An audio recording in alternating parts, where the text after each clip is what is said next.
Maître Leroux, je sais que cette question va vous déconcerter, mais quelle a été votre plus grande victoire professionnelle? C'est difficile de choisir. Finalement, moi, ce que j'aime, c'est accompagner les dirigeants, que ce soit d'une PME, TPE ou même des dirigeants plus importants, dans le cadre de leurs problématiques, dans la procédure collective et autour de la procédure collective.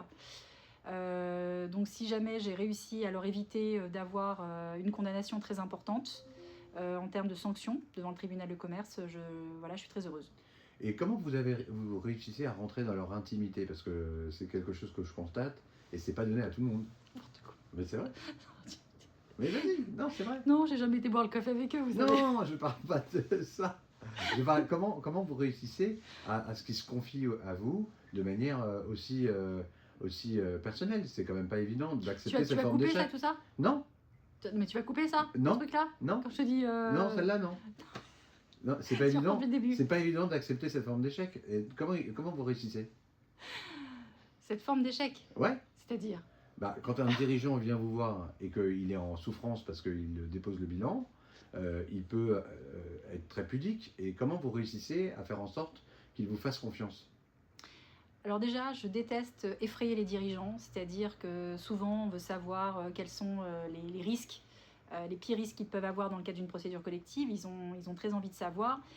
Vous allez avoir certains conseils qui vont être particulièrement effrayants et qui vont vous donner le pire des scénarios.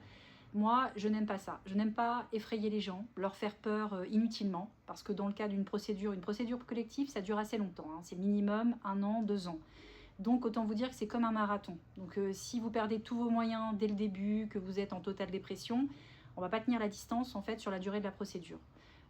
Donc je préfère être à l'écoute des dirigeants et leur proposer des solutions concrètes plutôt que des scénarios catastrophes dont on ne sait jamais s'ils vont se produire ou pas dès l'ouverture de la procédure. Ce n'est pas au moment de l'ouverture de la procédure où on peut dire avec certitude dans quelle direction le dossier va se diriger. Est-ce qu'il va se diriger tout de suite vers une sanction très importante du dirigeant ou pas? Ça, on le saura généralement au bout d'1 an de procédure collective.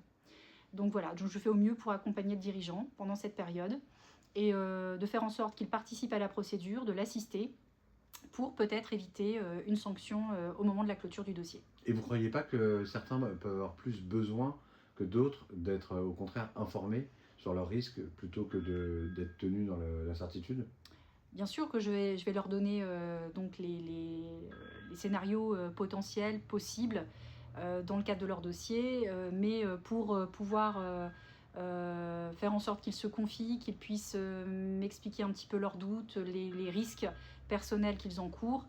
Moi, dans mon approche humaine, voilà, c'est ma façon de faire, d'être à l'écoute sans forcément donner un scénario catastrophe dès le démarrage du dossier parce qu'on ne le sait pas. Aucun avocat ne sait au démarrage d'un dossier comment le dossier va partir.